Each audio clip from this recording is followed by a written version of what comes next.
Hello and welcome to our second round coverage from the 2018 Ed Headrick Disc Golf Hall of Fame Classic presented by RecTech Grills. We are here at the International Disc Golf Center in Appling, Georgia. BigSexy commentary with you again, Nate Sexton and Jeremy Koling. And you guys asked for it. You got the dream card. We got Ricky Wysocki, Johne McCray, Paul McBeth, and Eagle McMahon, all with really hot starts at this really difficult W.R. Jackson course. Yeah, hole one gets it started quick. Par 4, 2 gaps off the tee. You can go with a long backhand or you can play a turnover, even a super aggressive roller or a forehand through that left gap. Then you get into this landing zone. You get a little break from trees, but they come right back with a vengeance here at the end. You can go kind of with a flex shot either way, forehand flex or backhand flex here, trying to navigate your way up to this green. You've seen the backhand roller play here before? I think Simon Lizotte in the playoff. Oh, he did go. Yeah, okay. So it's hyper aggressive, Yeah. but it deserves mention. And we saw Ricky yesterday go with a forehand felon off the tee here and just playing to that left side, trying to get somewhere up the fairway. Obviously can't get quite as much distance off the tee with this play, but it's definitely a more position play, although this is going to be in the woods. Oh, yeah, that's not committed there. Dover, Florida, Johne McCray. Johne McCray called him the ageless wonder yesterday, and he told me yesterday that actually during round one, he said, the older I get, the farther I throw. And I have to believe him. Yeah, I think that's how it works. It's just, I'm hoping that's how it works. it does with him. Going with the low turnover line. And yeah. It's a little sneaky, but it's home. California, Paul McBeth.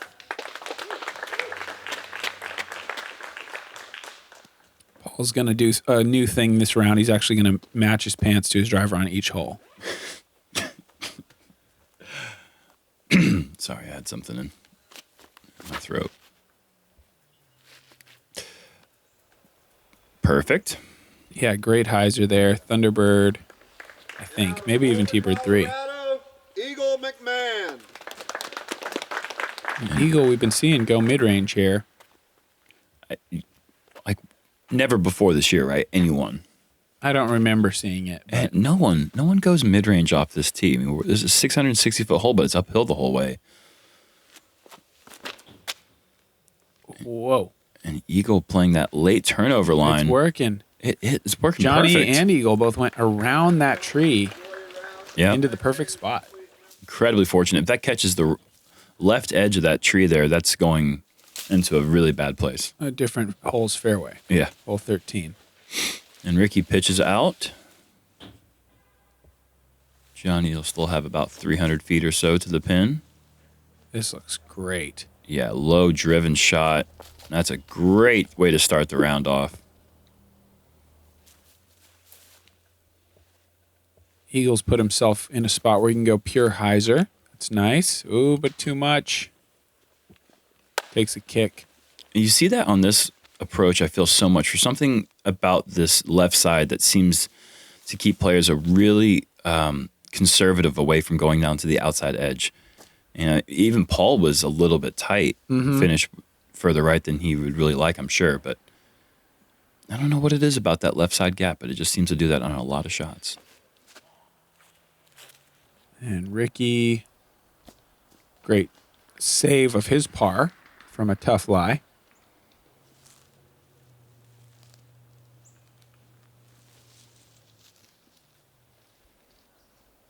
And for a second consecutive round, Eagle will have to settle for a par on hole one after a good tee shot.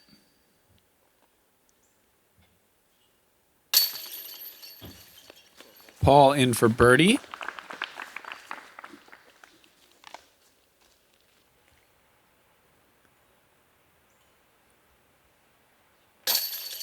And Johnny joins him. Really well played hole.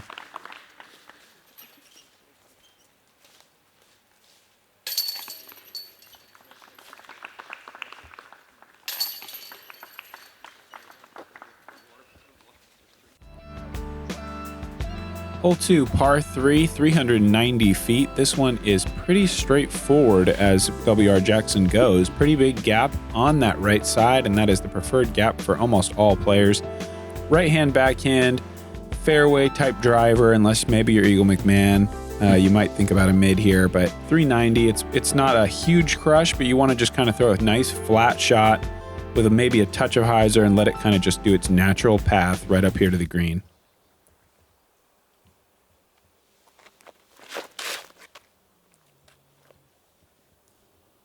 A little bit heavy on the hyzer perhaps, but not horrible. 40 feet maybe? Yeah, looks like he's inside that 40 to 35 range.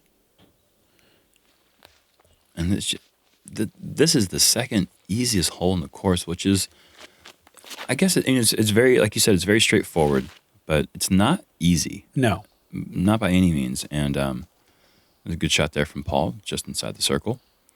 There's just enough trees down pretty much the middle-ish that keep you honest to a very specific line. And these early trees right here off to the left really force a player to play that wide shot to be comfortable. And Ricky does that really well with a nice skip up to the basket there. Sweet. Got 15 feet left for his birdie.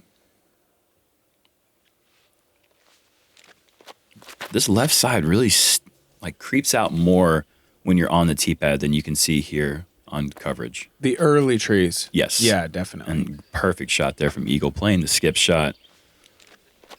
Low yeah, line you can drive. see he's totally obscured from basket perspective. Mm-hmm. There's just nothing that wasn't perfect about that shot. Perfect nose angle.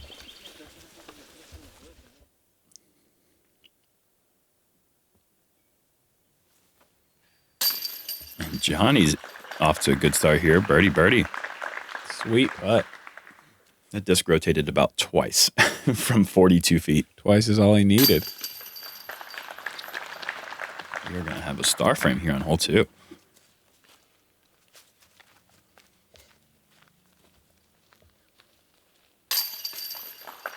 A bit presumptuous, but... No, I think you're safe in that assumption. All right. Great birdies from the whole lead card here. Not sure if they understand the fans like a battle, and that's making all the rest of us really have a hard time catching up. But, to each their own. For sure. Hole 3, par 4, 726. This is a new hole, and you can tell it is a little bit tough, still kind of rough areas. There is a huge Anheuser play, or there's kind of like a throw straight through the woods play that's kind of been working out for people. Mm-hmm. I don't think many players have this hole figured out just yet. I think it has a lot of potential, though, and I expect it to continue to improve in the coming years. Yeah, it's really tricky to throw the shot that they suggest off the tee, this big high Anheuser shot, to get to the spot you really want to be off the tee. Oh, no. And, that shot might have looked like it was cutting in early, but that's kind of the play. You just have to pick kind of a random gap. There's a bunch of trees that are pretty sparsely separated, or is that the right word? Yeah, I think you got that. And Paul has done a great job keeping the disc just moving straight right, but this finish here... Yeah, I don't think he's liking that. That finish is going to put him in a really awkward spot. And so it's just hard to get the disc to get the distance that you need and get as far right as you need. And here's that through the woods play. And Ricky looks like he's nailed it. I agree. Oh, all the way out to the fairway. That is the best I've seen. Yeah, you can't do it any better than that. He's got a straight look at the pin almost.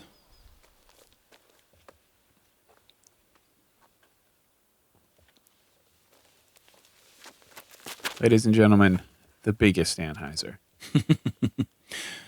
Oh, what a perfect angle. Oh, my goodness. That's just ridiculous.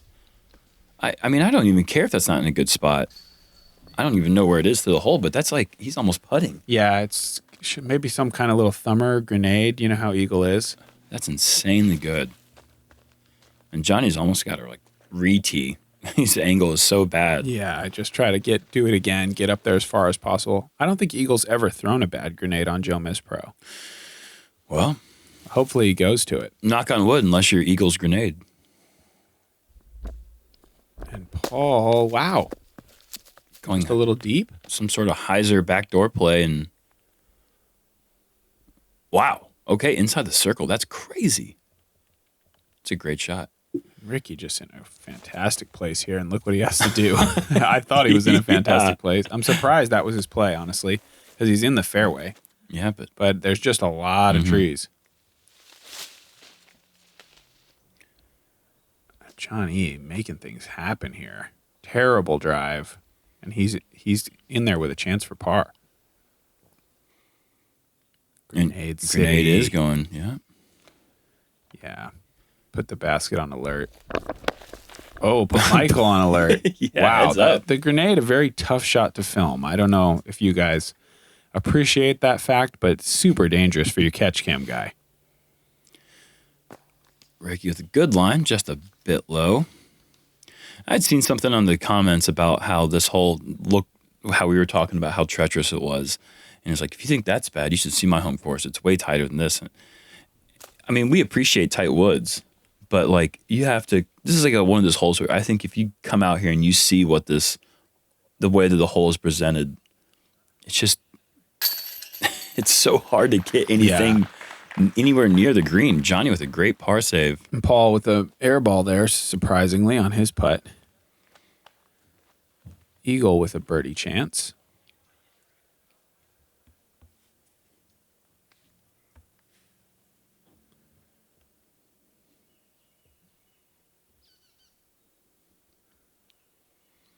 And if these second shots don't tell you the story of this hole, then I don't know what will. But we saw the best drive possible from Ricky, had to go tomahawk. Yeah.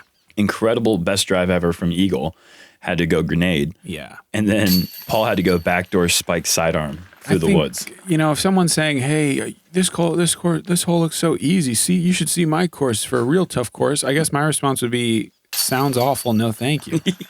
I mean, congratulations, but that sounds terrible, and I would rather not play there. So enjoy it, keep it to yourself, and I'll be somewhere else.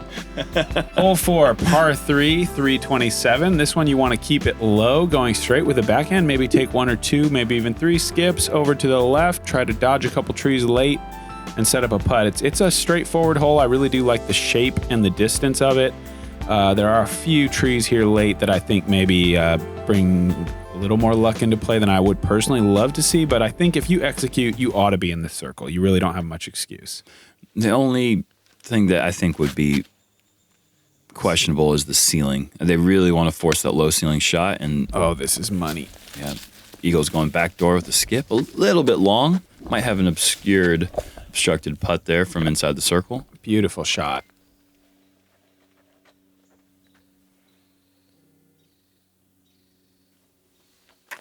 John, you might even be going with a mid. You can't mid this hole. That's not possible. Maybe it wasn't a mid. It looked kind of wider. Good shot there. Hits those last trees, but that still sets up a putt.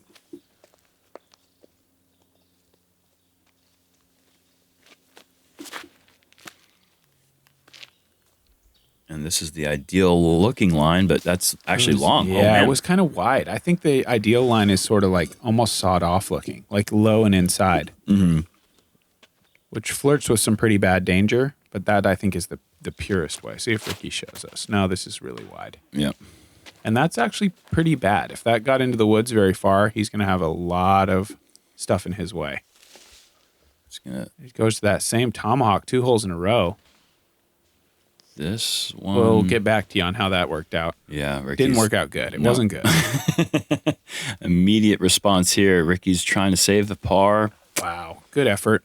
And yeah, that kicks on this hole just puts you. I mean, you can see you can't see 5 feet past the edge of this fairway all the way down. It's just thick and new. And Paul has missed 2 putts inside the circle with no medal. That one was pretty tough, down from the knee. I don't want excuses. Fair enough. Good putt from Johnny there, picking up the birdie. And taking the lead.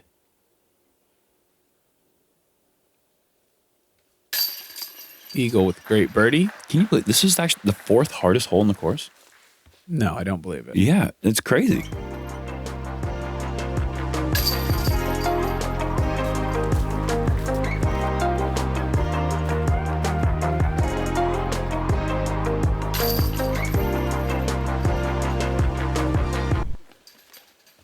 That's just a lot of people getting in that early trouble off the tee. Is really bad. I will say that. Taking big numbers. Hole 5, par 3, 432 feet. This one is definitely harder. This one is straight up the middle. I like it because it's not trying to be sneaky. It's showing you what you need to do. Just pipe it 430 feet dead straight. I like the honesty. Execution, a whole nother ball game. Very, very difficult to do. I think the preferred play is extremely flippy driver thrown on hyzer because there is a little bit of late fairway on the right side that you can access. Bird might even go mid-range. Just try to keep her in the middle. And that's starting to drift, but too late. Oh, that's awful. And that kick went forever. It's like, how can you even get that far into the rough? Yeah. It's so rough that how can you even make it past that first layer? I would love to see I mean, Eagle kind of showed us yesterday a really good drive here, but Yeah. I think I heard Joel Freeman may have parked it. Just a fun thing to see in the first round. Oh, first round, maybe. Okay. Yeah, he was, I was caddying for Paul Ulivari yesterday, and Joel was on the card. And this is a rock. So McBeth not interested in a birdie here. I wouldn't say that. I think he could probably get down there to putting range if he had done the rock clean. What do you think, 50 feet? Or do you think he can go 430? I think he's got 390. I think he's leaving himself around circle's edge if that gets clean. You might be right. And Ricky, these guys got some brutal kicks. I think we're not done with our tomahawks yet today. Tomahawks and rollers. If you don't have those, then you are not suited to play these new holes out here. You're just going to find yourself in a tough spot at some point. What? Oh my gosh. Is that? That was a miracle. How do you even do that? That was his putter. That was a P2. Not MD3? That was an MD3. You're right. I'm sorry. I saw the claw marks on it, and I was thinking it was his putter, but you're right. This is MD3. And Ricky is way long left. Interesting place there. We'll see how tough that is. He's definitely in danger of back-to-back bogeys, and Johnny's in danger of his own. Pretty rare forehand from Johnny there. About all he could do to try to escape. 21% of the field did hit the fairway in round 2 as opposed to the 15% from round 1. It's a funny thing, though, because I feel like, nice shot from Paul. Hitting the fairway here just means you hit 2 trees and fell in the middle. Like, it's not like, oh, man, he just fairway hit. He filleted it and it just landed right in the middle. It's most likely pinballing all around and just landing where it lands. Yeah. Or you could throw a good shot and, wow, what a run. Run it up from 75 to 80 feet, but Johnny will have to settle for bogey. And this lengthy putt for par for Paul here. And beautiful. Upper corner. Count it. Great save. 0% people parked for round on 2. hole 5 and round 2. Where is Rick right now? Okay, here he is. So he got back to the basket. Okay. Only 4 birdies on the day out of the entire field. Just 432 dead straight. That's one of the hardest things you can do in the sport. Absolutely. Hole 6, par 3, 366 with the dual fairway. There is a left side gap. The drone will show us this right side gap. You can play really a hyzer on either side or an anhyzer on either side. I've seen all those things tried. The tricky part about it is it's just like 30 feet longer than where your hyzer naturally wants to finish. You've kind of got to bring in the edges into play and kind of get a little sneaky to get all the way there. That's why the turnover maybe is the preferred play if you're confident and able to do that. We'll see if Eagle can show us. He's definitely got the power to reach this. It's just, is there an available line? Well, not through there. Not through there. Trying to hit Steve Hill in his head there. PDGA media guy. Former editor at Ulti World. And Paul is... Huge shot. That's good. That's probably 35. Another incredibly difficult hole to access. Is this going to be... No, this is the hyzer still. This is wide. Looking for a little luck. Got it. Yeah, Johnny, great shot there. That's inside the circle. That's about 28 feet. I feel like that's the only way to reach with hyzer, though. You need to kind of test those woods.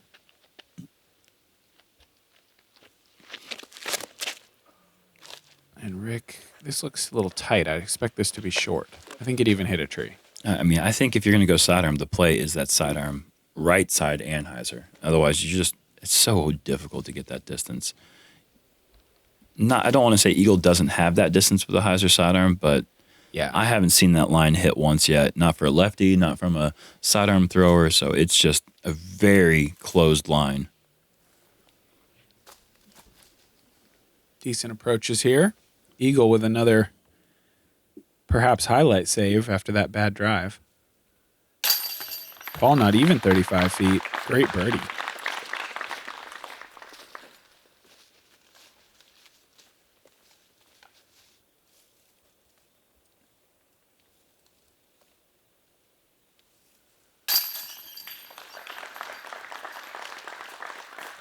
Great save there from Eagle. On a hole where only 11% was in circle one in regulation. Wow. It's just so tricky. 9% of the field birdie the hole.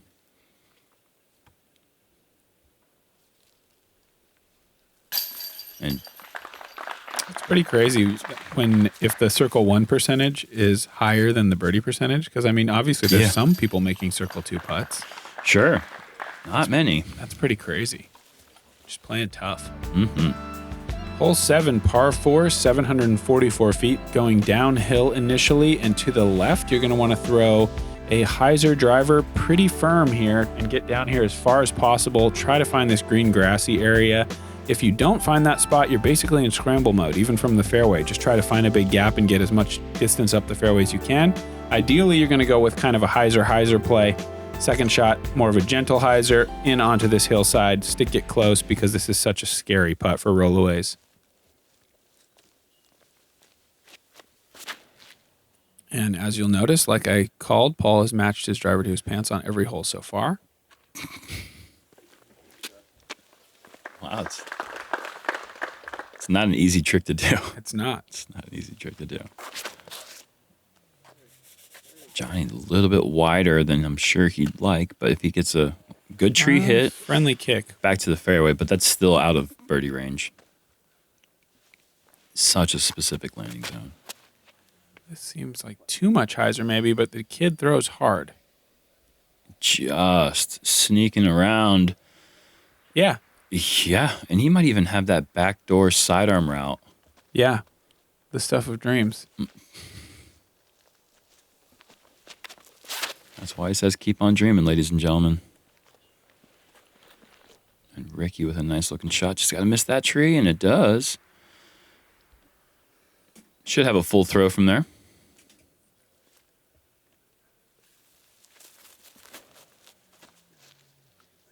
And this is just picking a gap and trying to penetrate as far as possible. And he's going for that back door, and he gets clean all the way through. That was incredible. That's a huge shot. I would say maybe 50 feet to the pin, so I guess I can't really call him out of birdie range yet. Ricky with an early release there. Fortunate, just drops straight down, but still disappointing. He's going to be probably 110. Paul with a rock. Wow. Inside hyzer. Oh. Catches at least one tree. It's going to leave him inside circle 2. But that little tree kick pushed him just outside the back edge of the fairway. An eagle does go up the middle.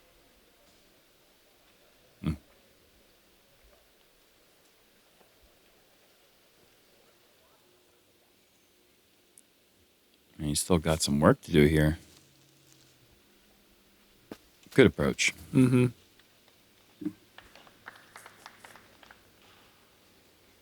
Those little intermediate 160-foot approaches are some of the most difficult ones just because they're so nervy. If you miss that... Especially on a hillside and with some trees, with a gap to hit as well. Mm-hmm. Also, Johnny, 42 feet. This would be a huge birdie after that tee shot. Wow. Just off the top. No roll away. That's good news.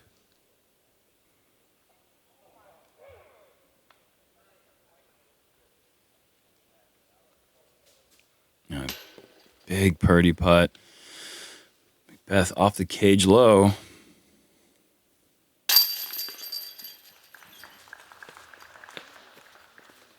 Looks like we're going to have a par frame here. What kind of birdie percentages are we looking at for the field on this one? It's one of the trickier holes.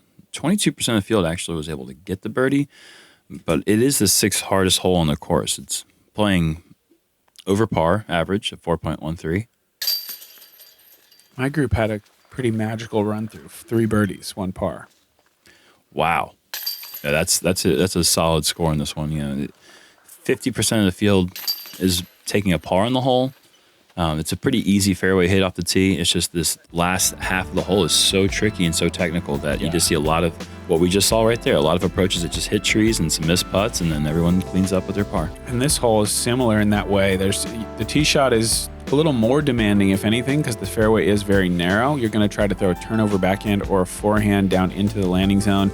The fairway kind of splits in two at that point where there's a lot of fairway trees, and you just kind of trying to navigate your way past them. But this hole, it's very rare, I think, to see just like a park job approach. It's so hard to get up there.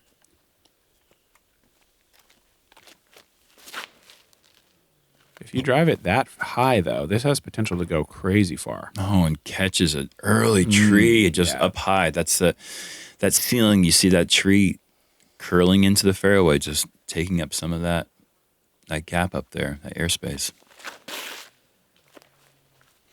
I think maybe that was because Paul went with the complementary color as opposed to... Yeah, that's interesting. Eagle's been going pretty aggressive here. I think even high-speed driver. I like the high-speed driver, but that height. I don't like that height, and I don't like the angle. I mean, he does throw a different forehand than you and I, and his power is just hard to understand at times, but I don't think that angle or that height is going to get you a good result.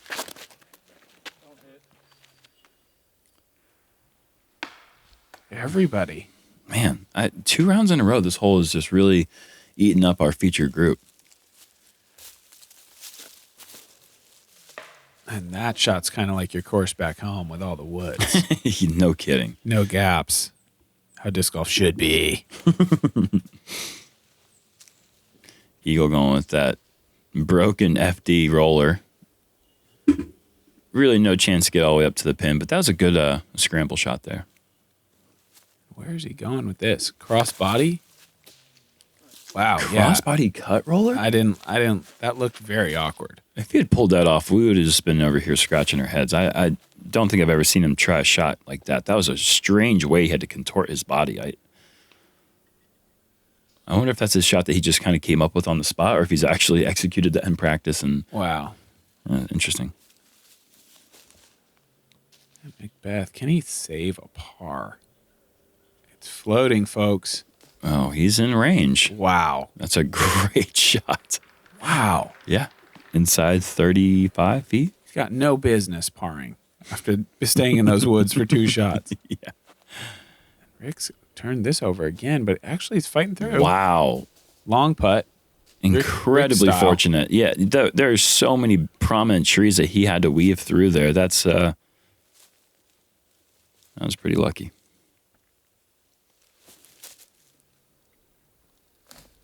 Eagle's kind of running that. Puts it a little deep, but it shouldn't be too much of a problem coming back.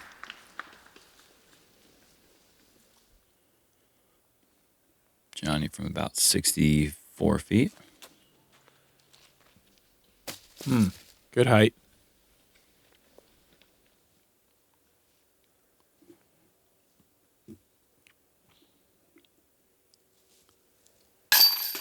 Scrambling dandy. Wow, man. Tricky Ricky picks up the par.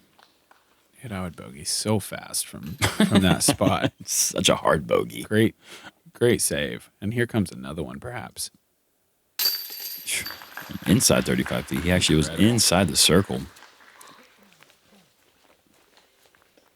That turnover out of the woods from Paul, around everything, getting through all of it, right to the pin. Ridiculous. Eags in for par. And 2 straight holes. Just different ways to do it, but the card will walk away unblemished.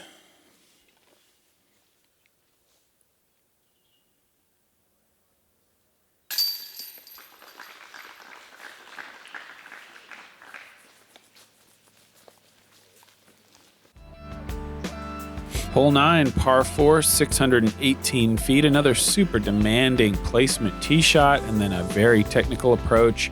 Most common play is the backhand slight turnover into a hyzer here over this dirt road if possible. Try to find that back area of that fairway. Sets up a fairly straight mid-range shot. Other plays, maybe you could see turnover forehand off the tee, and you just really want to get as far as you can. Try to get out of those first gaps and set yourself up to kind of pick your line to the pin. Paul's going to go destroyer. Push that Gosh. back edge. If that's just hyzers without hitting a tree. This is like, wow. That was going too far. Even with the reverse kick there, he's actually... It's a great kick. I mean, you're right back in the grass. That's nice. He doesn't have to go kneel down in the woods or anything. And Johnny, did he hit the gap? Yeah. He hit the tight gap, and that's sailing past Paul's disc. Wow. Right into the right edge of the fairway. Those are great tee shots.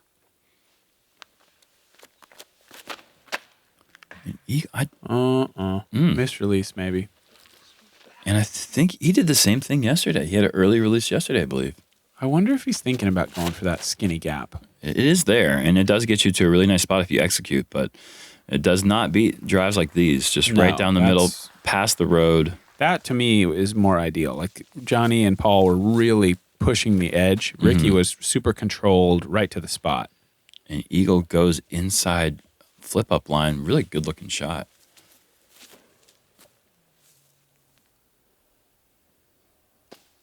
Great shot from Paul. That'll be an easy birdie.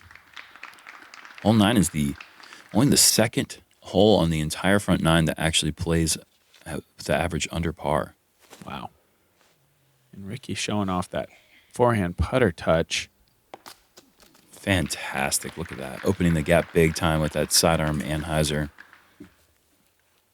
Look how close Johnny is to the basket. That might be one of the biggest drives I've ever seen on this hole. I would agree with you. Had I not played with Ulibar yesterday, he went for the green off the tee. It was a monster. Just unreal. It was almost difficult to even throw something slow enough to the pin without going past it. It was I didn't even know you could throw that far on this hole. And Eagles got a little bit left there for his par.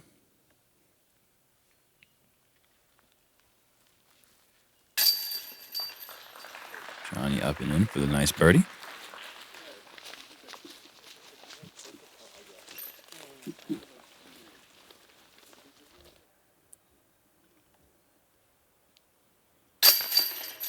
Good save.